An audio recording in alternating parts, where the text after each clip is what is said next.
देवर्षि नारद मुनि, इन्हें कौन नहीं जानता। ये तो भगवान विष्णु के परम भक्त हैं। देवर्षि नारद मुनि भगवान विष्णु को ही अपना आराध्य मानते हैं।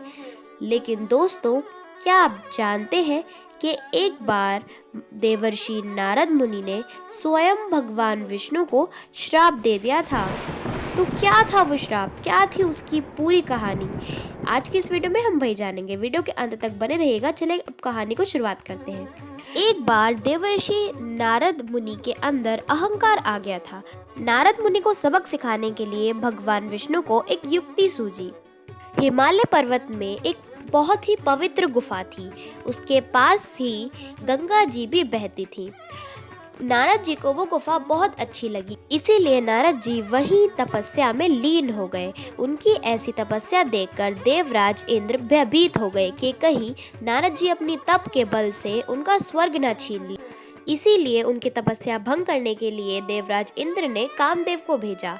जब कामदेव नारद जी के पास पहुंचे तो उन्होंने बहुत प्रयास किए कि उनकी तपस्या को भंग कर दे, लेकिन उनकी सारी कोशिशें नाकाम हुई। फिर कामदेव को ये डर सताने लगा कि कहीं नारद मुनि उनको श्राप न दे दे, इसलिए उन्होंने नारद मुनि से क्षमा मांगी और नारद मुनि को बिल्कुल भी क्रोध नहीं आया और उन्होंने उन्हें क्षमा कर दिया और कामदेव फिर से अपने लोक चले गए। नारद मुनि को अत्यंत अहंकार आ गया कि उन्होंने कामदेव को जीत लिया और इसीलिए यह बात बताने के लिए वह सबसे पहले शिव जी के पास पहुंचे। उन्होंने जाकर उनको सारी बात बताई कि कैसे उन्होंने कामदेव को जीत लिया।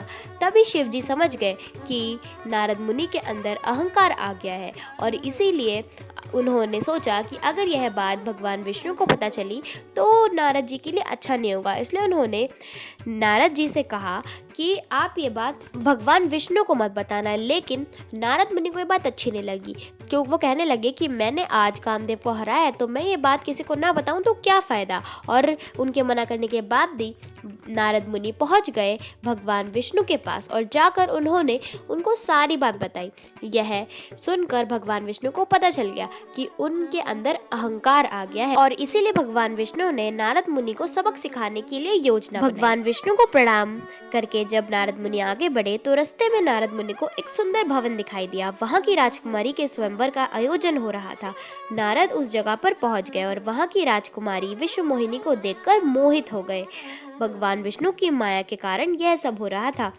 राजकुमारी का सुंदर रूप नारद मुनि के तप को भंग कर चुका था, जिस कारण उन्होंने इस स्वयंवर में हिस्सा लेने का मन बना लिया। राजकुमारी को पाने की इच्छा में नारद अपने स्वामी भगवान विष्णु की शरण में पहुंचे और उनसे उनके समान सुंदर रूप पाने की इच्छा जाहिर की। भगवान विष्णु ने नारद की इच्छा अनुसार उन्हें रूप भी दे दिया। नारद नहीं जानते थे कि भगवान विष्णु का एक वानर रूप भी है। हरि रूप लेकर नारद उस स्वयंवर में पहुंच गए। उन्हें आप पर इतना अभिमान हो गया कि उन्होंने एक बार भी अपना चेहरा नहीं देखा। नारद को इस बात का विश्वास हो गया था कि हरि रूप को देखकर राजकुमारी उन्हें ही वरमाला पहनाएंगी, लेकिन ऐसा नहीं हुआ। सब उन्हें देखकर हंसने लगे और राजकुमारी ने तो भगवान विष्णु के गले में माला डाल दी।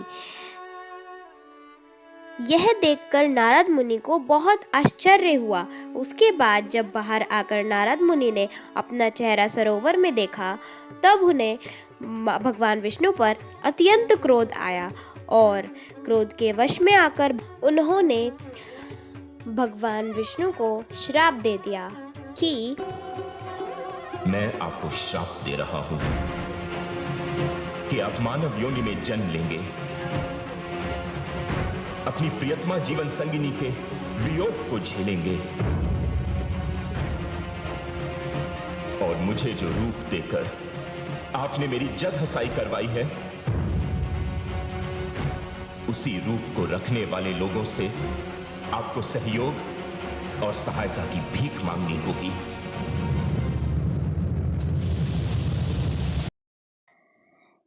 लेकिन जब भगवान की माया का प्रभाव हटा तब नारद जी को अपनी गलती का एहसास हुआ और उन्होंने भगवान से तुरंत क्षमा मांगी। ऐसा माना जाता है कि ब्रह्म ऋषि नारद के दोनों ही श्राप फलीभूत हुए। भगवान विष्णु को राम के रूप में पृथ्वी पर अवतार लेना पड़ा और माता सीता का वियोग भी सहना पड़ा और वानरों की सहायता भी ली। तो दोस्तों आज के लिए बस इतना ही। आई होप आपको मज़ा आया हो, कुछ नया देखने को मिला हो। तो मिलते हैं नेक्स्ट वीडियो में। थैंक्स फॉर वॉचिंग, तब तक के लिए बाय बाय।